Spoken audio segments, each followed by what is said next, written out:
안녕하세요. 오늘도 사연살롱을 찾아주셔서 감사합니다. 저는 70대 평범한 할머니예요. 요즘은 100세 시대라고 하잖아요. 비록 나이가 들었지만 100세까지 남은 시간들을 위해 열심히 건강관리도 하고 젊을 때 하고 싶어도 못했던 그림 공부도 하고 글쓰기도 하며 부지런히 살아가고 있어요. 70 나이에 뭘 그렇게 공부하냐며 손주들이나 돌보고 가끔 놀러나 다니라고 충고를 하는 사람들도 있어요. 하지만 제가 노후에 접어들었을 때 겪었던 일을 들려드리면 그런 말씀 못하실 거라고 생각해요.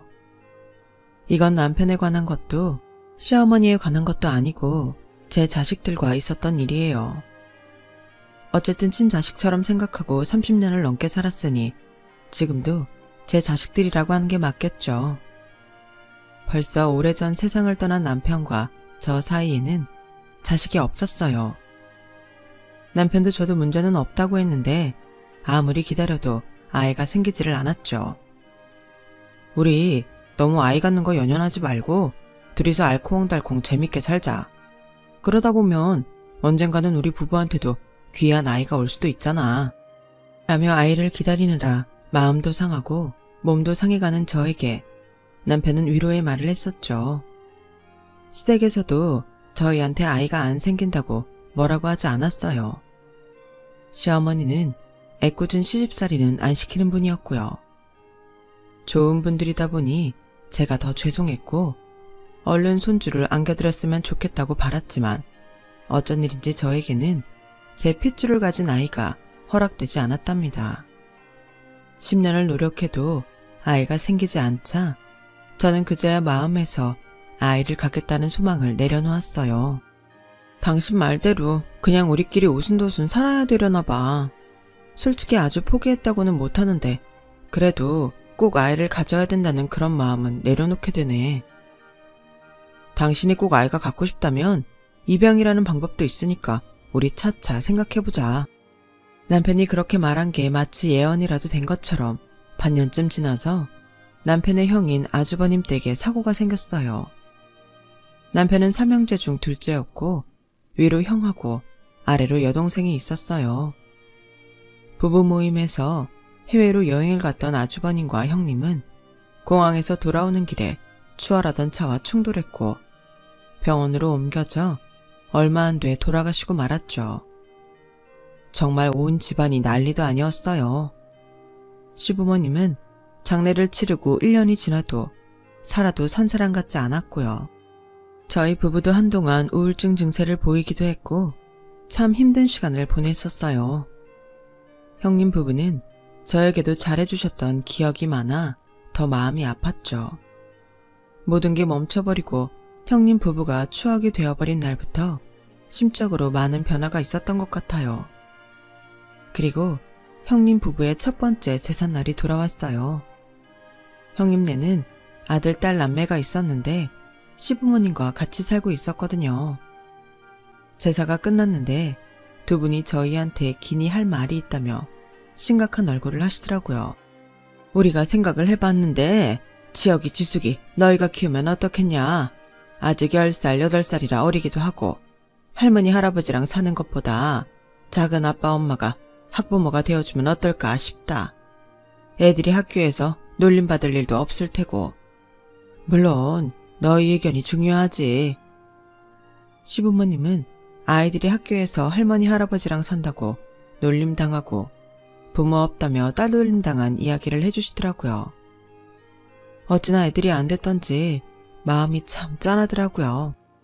남편이 일단 고민 좀 해보겠다고 했지만 이미 저와 남편은 그 얘기를 듣는 순간 그 아이들을 저희 아이들로 키워야겠다고 똑같이 생각하고 있었어요. 저희는 아예 아이들을 저희 호적에 자식으로 올렸고 그때부터 갑자기 초등학생들이 학부모가 돼서 치열한 삶을 살게 되었죠. 어릴 때에는 저희 말을 잘 듣던 애들이 사춘기가 되자 반항도 하고 말도 안 듣고 학교를 빠진 적도 있어서 정말 적잖이 속도 썩어봤네요. 그래도 저와 남편은 이러라고 하늘이 우리한테 아이를 안 주셨나 보다 하며 그 아이들을 늘 친자식으로 여기며 뭐든 최선을 다해서 해주려고 했어요.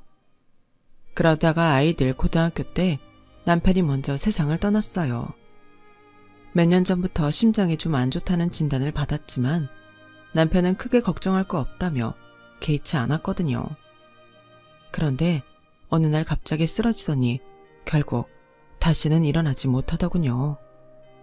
아이 둘 다 고등학생이라 신경 쓸 일도 많았기에 저는 슬퍼하지도 못하고 애들을 챙기느라 정신없이 살았네요. 남편은 일반 회사를 다녔지만 시부모님이 좀 크게 한식집을 해서 제가 그때 분점을 받아서 운영하고 있을 때였거든요. 식당 일 챙기라 아이들 뒷바라지 하랴 3년이란 시간이 어떻게 갔는지 모를 정도로 너무 바쁘게 살았죠. 그렇게 키워놓으니 대학 졸업하고 각자 살 길 찾아 가는데 제 마음이 다 뿌듯했어요. 큰아이 지혁이는 대기업에 다니고 둘째 지숙이도 영어학원 강사를 하며 자기 하고 싶은 거 마음껏 하며 살았죠. 그리고 나이가 차니 알아서들 짝을 찾아와 결혼도 했고요. 둘 다 결혼을 하고 나서야 저는 제 할 일을 다 했다는 마음이 들며 그제야 긴장이 풀리더군요. 난 니네끼리 죽이 되든 밥이 되든 별 일 없이 살았으면 좋겠다. 그게 효도인 거야. 명절 때랑 제사 때 얼굴 보고 그러면 되지 않겠어? 아이들이 결혼할 때마다 저는 똑같이 말했어요. 제 진심이기도 했고요. 그 즈음에 시어머니는 저와 시누이를 불러서 저한테 식당 본점을, 시누이한테는 분점을 주신다는 내용의 서류를 작성해서 주셨어요. 그리고 저를 따로 불러서 땅 문서를 주셨어요. 이거 네 시아버지가 너 애들 결혼 다 시키면 주라고 돌아가시기 전에 나한테 맡겨놓은 거다. 이제 이거 줄 때가 된 것 같아. 지혁이 주숙이 잘 키워줘서 정말 고맙다. 네가 엄마 노릇에 나중엔 애비 노릇까지 하느라 고생 많이 했어. 고생이라뇨. 저야말로 지혁이 지숙이 키우면서 보람도 많았고 사는 것 같았어요. 그런데 이런 것까지 주시고 정말 감사해요, 어머니. 그렇게 저희한테 가게를 주신 시어머니는 얼마 안 돼 세상을 떠나셨어요. 아이들이 변한 건 그때부터였던 것 같아요. 아니, 결혼하면서 차츰 변하기 시작했죠. 처음에는 자주 하던 전화도 일주일에 한 번, 한 달에 한 번 그렇게 뜸해지더니 나중에는 아예 전화가 오지 않았어요. 첫째네, 둘째네 다 마찬가지였죠. 원래 다 처음처럼 잘할 수 없다는 걸 알지만 그래도 섭섭하긴 하더라고요. 명절 때에도 지혁이 지숙이 둘만 딸랑 올 때도 많았고 특히나 큰애는 제가 와이프 같지 않았냐고 하면 이상할 정도로 예민하게 반응하는 거였어요. 아니, 며느리라고 꼭 시댁에 와야 된다는 법 있어? 요즘 세상에 그런 게 어딨어. 엄마도 시어머니 노릇하고 싶어? 안 그런다고 했잖아. 이러면 다른 시어머니랑 뭐 달라? 아니, 아무리 그래도 시아버지 제삿날 너 혼자 오니까 물어볼 수는 있는 거잖아. 이것도 그냥 기념일이잖아. 돌아가신 양반이 뭘 알겠어? 아, 너무 따지지 말고 얼른 밥이나 먹고 헤어져요. 저는 함부로 말하는 아들 녀석에게 한마디 하고 싶었지만 그래도 남편 제사상 앞에서 큰 소리를 내고 싶지 않아 입 꾹 다물고 속으로 삭히기만 했어요. 둘째인 지숙이도 크게 다르지 않았어요. 우리 그 이 회사에서 일하느라 엄청 피곤하고 힘들어. 그러니까 엄마 자꾸 그 사람 안 온다고 뭐라고 하지 마. 요즘 그러는 거 촌스러운 거 알지? 말들은 그렇게 하면서 자기네들 생일이나 손주들 기념일에는 뭐 하나 못 받아가서 왜들 난리인지 모르겠더라고요.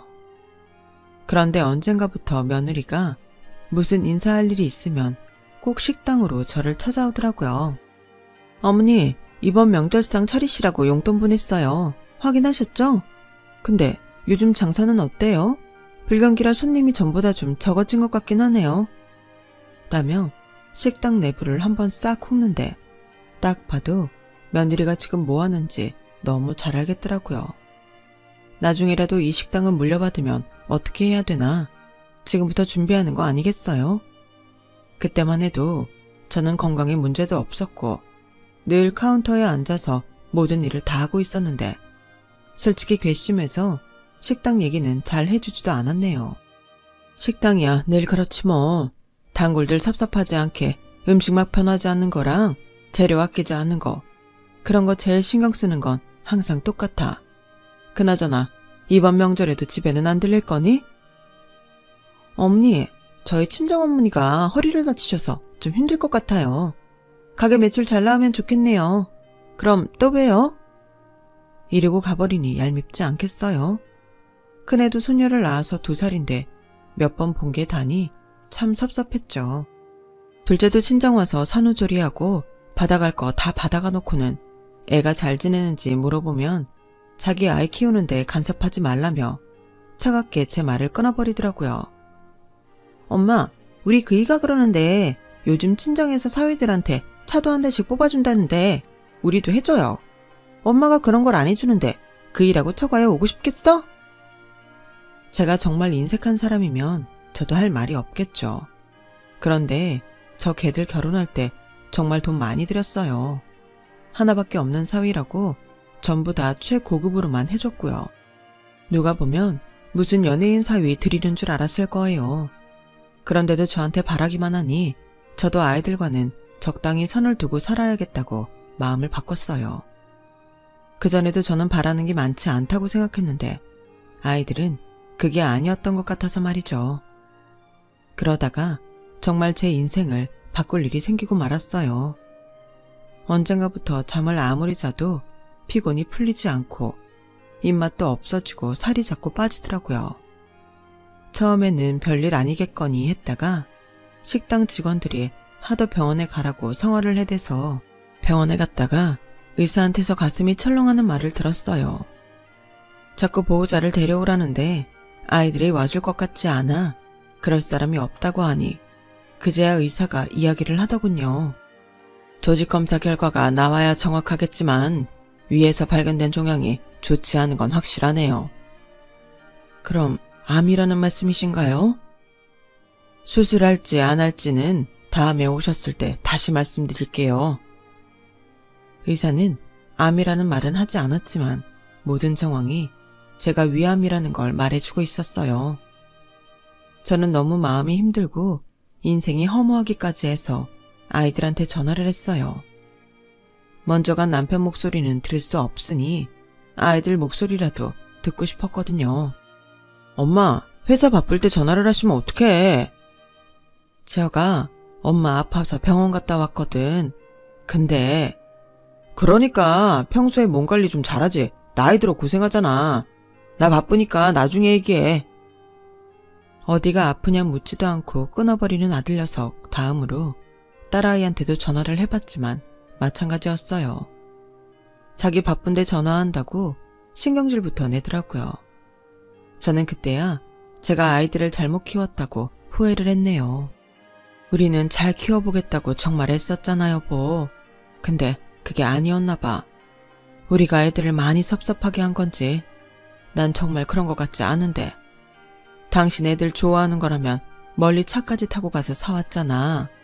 아무리 작은 엄마 작은 아빠여도 양부모라고 생각하지 말라고 편하게 해준다고 했는데 우리가 뭘 잘못했던 걸까?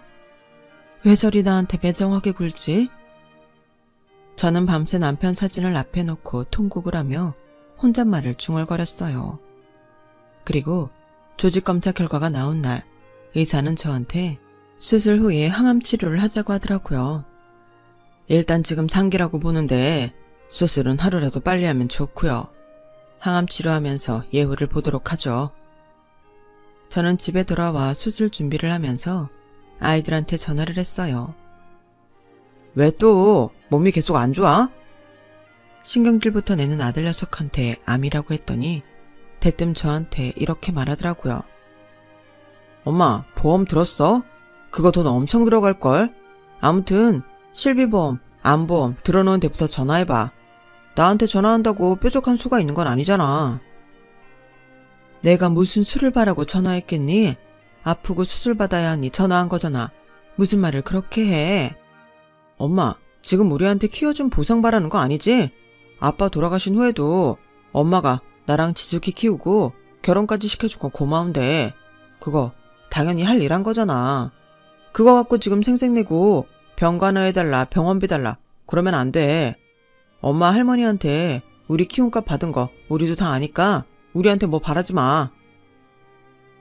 내가 언제 너랑 지숙이한테 뭐 달라고 한 적 있어? 줘도 내가 주고 니네가 하도 시집살이 처가살이 시키지 말라고 해서 며느리 사위한테 인사 한번 제대로 받아본 적도 없어. 니네야말로 날 엄마라고 생각했으면 이럴 수 있어? 내가 그냥 작은 엄마라고 쳐도 이렇게 오랜 세월 같이 보냈으면 아파서 어떡하냐고 걱정 한마디 하는 게 정상이지. 니네가 무슨 생각하는지 너무 잘 알았다. 앞으로 연락 안 할 테니 이만 끊자. 정말 섭섭하다 못해 온몸이 부들부들 떨리기까지 할 정도로 저는 분하고 화가 났어요. 애들 아빠가 이런 꼴을 안 보고 먼저 가길 잘했다는 마음이 들 정도였죠. 딸아이한테는 전화도 하지 않고 수술 전날 저는 직원들의 걱정 어린 응원을 받으며 병원에 갔어요. 그런데 의외로 딸애가 거기 와 있더라고요. 내가 이번 수속 다 도와줄게. 아픈 사람이 혼자 뭘 어떻게 하라고 그래. 옷이랑 다 챙겨갔지? 저를 생각해주는 말인 것 같은데도 아들한테 들었던 말에 충격이 너무 커서였는지 어째 고맙다는 생각이 들지 않았어요. 아니나 다를까 제가 입원실에 들어가 침대에 눕자 딸은 바로 자기 속내를 드러내더군요. 엄마, 위암 상기라며. 뭐 요새는 약도 좋고 수술도 잘해서 오래 사는 사람들도 많다고는 하지만 엄마는 나이도 있고 아주 건강한 편도 아니잖아. 그러니까 가게부터 먼저 정리하면 어때? 우리 그 일랑 알아봤는데 그런 재산 처리는 미리미리 해두는 게 좋다더라. 나 아직 수술도 안 받았다. 네 말 맞다나 요새 약도 좋고 수술도 잘하는데 왜 가게를 정리해? 엄마, 항암 치료 받는 거 힘들대. 근데 가게에 나가서 일할 수 있겠어?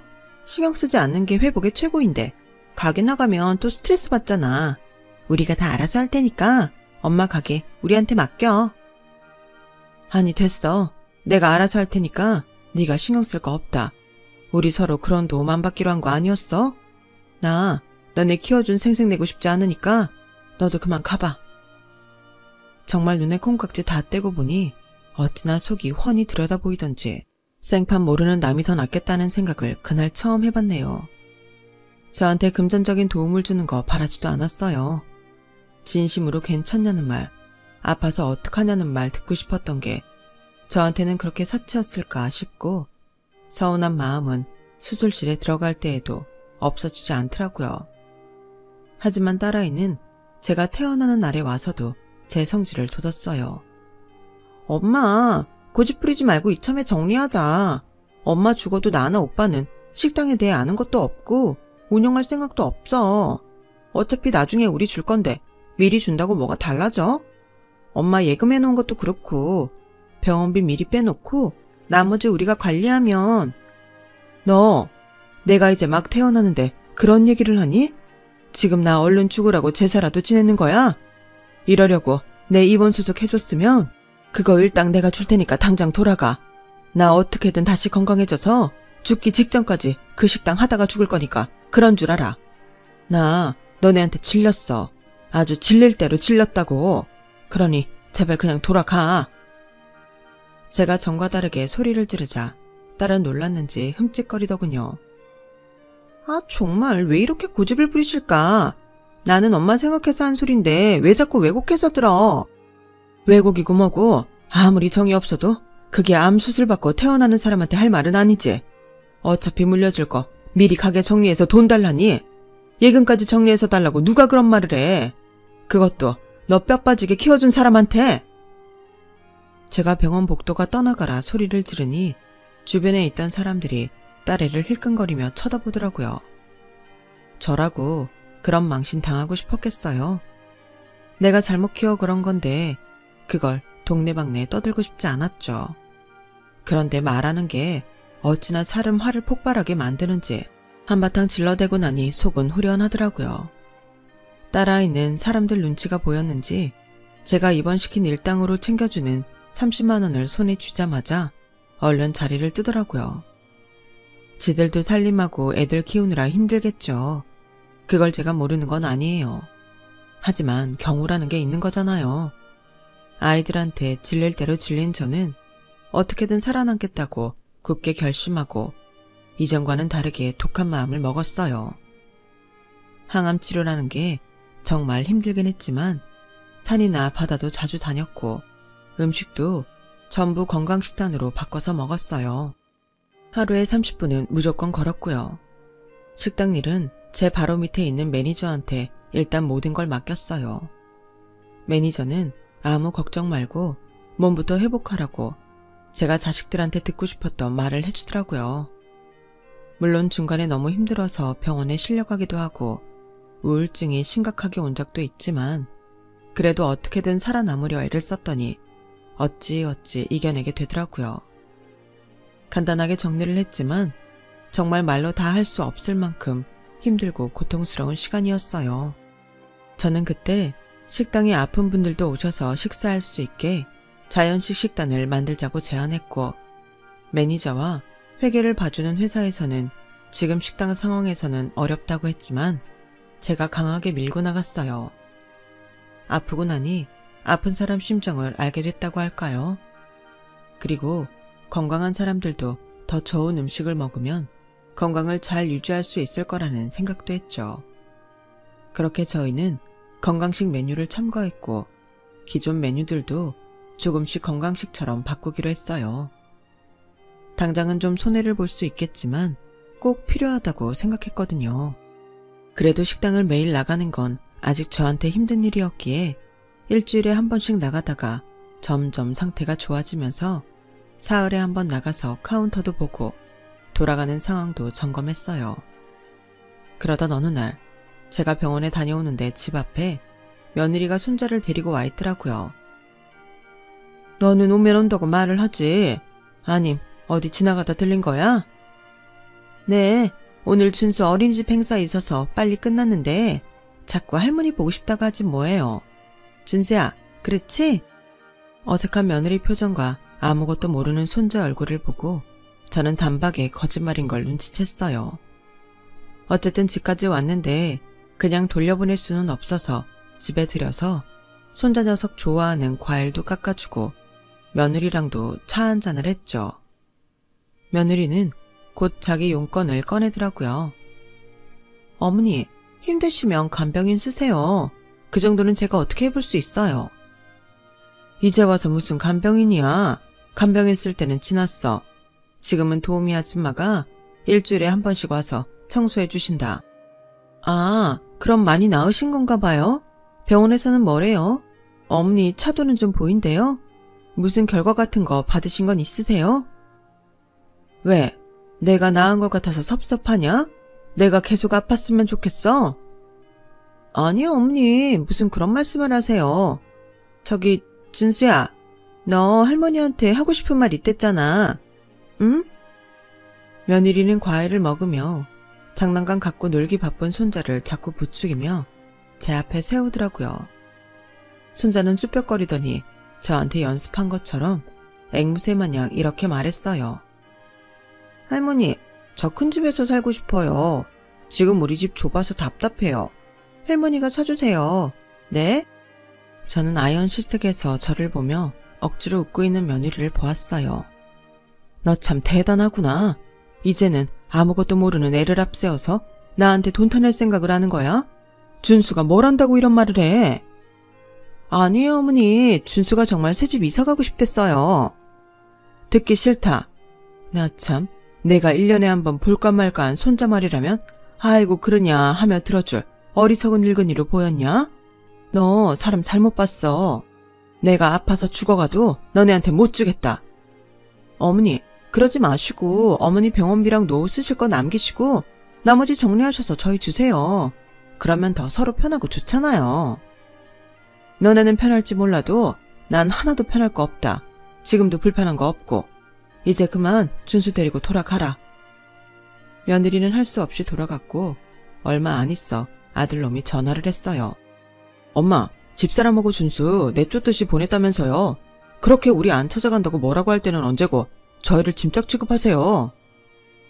너야말로 키운 생색 내지 말라더니 나한테서 받을 건 받아야겠다는 거냐? 난 그렇게는 못하겠다. 좋아요. 그럼 평생 손자 얼굴 볼 생각 하지 마세요. 그래도 좋으세요? 너네도 나를 엄마 대접 안 해주는데 내가 준수를 손자라고 생각할 이유가 뭐 있겠어? 알았어요. 그럼 이제 정말 왕래 안 하는 겁니다. 아들은 그 말을 마지막으로 전화를 끊었어요. 이렇게까지 말한 제가 너무하다고 생각하실지도 모르겠지만 저는 진단을 받고 병원에 있는 동안 아이들한테 너무 많은 상처를 받고 그동안 쌓아왔던 정도 다 부질없다는 걸 절실히 깨달았기 때문에 더는 마음을 주고 싶지 않았어요. 그 후로 딸이고 아들이고 정말 저한테 연락 한번 안 하더군요. 제가 죽었는지 살았는지 궁금하지도 않은 것처럼요. 저 역시 자식들은 뒤로 제쳐놓고 다시 건강해지는 데에만 온 힘을 쏟았고 그 결과 2년 반 만에 병원에서 기쁜 소식을 듣게 되었어요. 이제 안심하셔도 되겠는데요. 이게 거의 기적이라고밖에 말을 못하겠는데 정말 좋아지셨어요. 물론 이게 완치라는 게 없는 병이다 보니 계속 잘 관리해 주셔야 되겠지만 지금처럼만 해주시면 큰 문제 없을 것 같습니다. 정말 너무 기다리던 순간이었고 저도 모르게 눈물이 주르륵 흘렀어요. 식당 직원들도 제 친구들도 다 자기 일처럼 기뻐해주고 축하 선물도 주고 정말 잔치가 따로 없었죠. 그리고 때 맞춰서 시부모님한테 받은 땅값이 쑥쑥 오르기 시작하더라고요. 원래 변두리 한 자락에 있던 땅이라 크게 주목받지 못했는데 그 지역이 TV에 나오고 유행하는 카페니 가게들이 들어서면서 새로운 명물 지역이 된 덕이었어요. 식당도 전보다 훨씬 잘 되고 있었고요. 아무래도 건강에 대한 사람들 관심이 늘어나다 보니 저희 식당 음식도 덩달아 입소문을 탄 것 같더라고요. 그러고 있는데 한 2년 연락 없던 딸한테 전화가 왔더라고요. 엄마, 요새 어떻게 지내? 병원에선 별말 없지? 엄마, 나도 엄마 마음 상하게 하고 싶지 않은데 현실적으로 엄마 나이에 다시 회복되기 힘들잖아. 이쯤에서 우리한테 재산 나눠주는 거 어때? 식당도 미리 정리해둬야 엄마도 속 편하는 거 사실이잖아. 애들은 제가 회복했다는 걸 귀등으로도 아무 소식도 못 들은 것 같더라고요. 그래, 너 마침 전화 잘했다. 나 너네한테 할 말 있어. 그러니까 네가 지혁이한테도 연락해서 한번 같이 와. 저도 이대로는 더 이상 있을 수 없었어요. 이렇게 불쑥불쑥 잊을만 하면 전화해서 재산 내놓으라는 등살에 더는 시달리고 싶지 않았어요. 저는 만난 날짜를 넉넉히 시간을 두고 잡았고 그새 마음먹었던 일들을 알아보고 정리해 갔어요. 마침내 아이들을 만나는 날이 왔고 아들하고 딸은 자기들한테 나눠줄 재산을 잔뜩 기대하는 표정으로 아주 들떠있더라고요. 엄마, 이제야 마음 정리가 됐나 보네. 근데 이게 더 좋은 것 같기도 해. 할아버지가 엄마한테 주신 땅 거기 맞지? 요즘 난리 난데. 어후, 그게 대체 얼마가 오른 거야. 이야. 아들은 눈동자를 굴려대며 신이 나서 헛소리를 하더군요. 딸년도 덩달아 맞장구를 쳤어요. 엄마가 성견지명이 있었나 봐. 이렇게 땅값 오르고 우리 나눠주려고 기다렸던 거야? 그러면 말을 하지. 누가 너네한테 내 땅 준다고 했어? 얘들 좀 봐. 나 너네 파양할 거야. 제 말에 아이들은 눈이 휘둥그레져서 서로를 보더군요. 엄마, 그게 무슨 말도 안 되는 소리야. 무슨 파양이야. 지금 우리 나이가 몇인데. 그게 해도 된다더라. 내가 변호사 선임해서 다 준비했어. 너네한테는 그 이야기 하려고 부른 거고 니들이 나한테 어떻게 했는지 증언해주겠다는 사람들이 줄을 섰어. 아픈 엄마 찾아와서 얼른 재산 넘기라고 하는 거 들은 식당 직원들도 수두룩하고 니네가 아픈 나 한 번도 들여다보지 않았다는 거 내 친구들도 다 알아. 다 나 위해서 증언해준다고 했어. 내가 니들을 얼마나 정성으로 키웠는지 알기 때문에 내 친구들이 나보다 더 분노해. 그러니까 니네도 재판 준비하라고 그 말 하려고 부른 거야. 니네 나보고 키워준 생색내지 말라며? 그러면서 나 아프다고 한 다음부터 계속 재산 타령했잖아. 그게 말이 앞뒤가 맞는다고 생각하니? 나이가 들었다고 사람이 멍청해지는 거 아니다. 내 땅이 오른 거 니네랑 아무 상관없어. 허참, 그래서 오늘 그 말하려고 우리 부른 거야? 지혁이, 너 말 조심해. 앞으로 반말하지 마.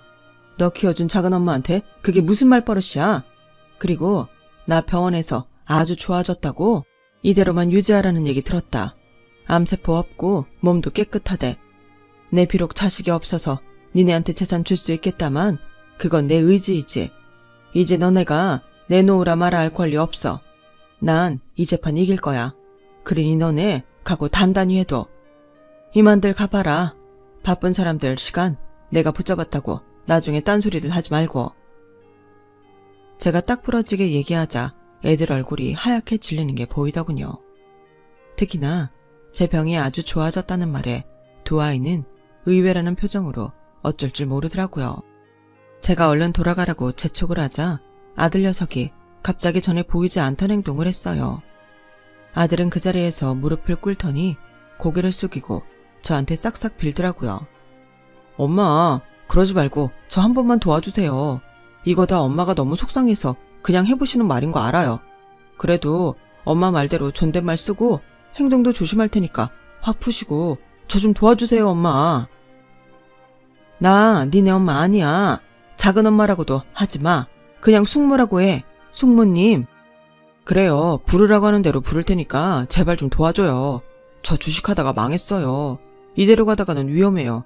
엄마가 아니 숙모님이 돈 안 주시면 저희 진짜 살던 집도 팔아야 돼요. 그럼 팔아. 그러면 되잖니. 너랑 네 마누라 손이 없어 발이 없어? 나이도 젊고 건강하잖아.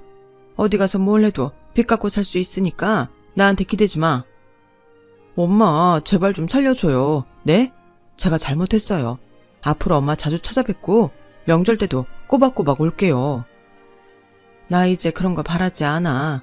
그리고 너 집 팔아야 된다고 했지?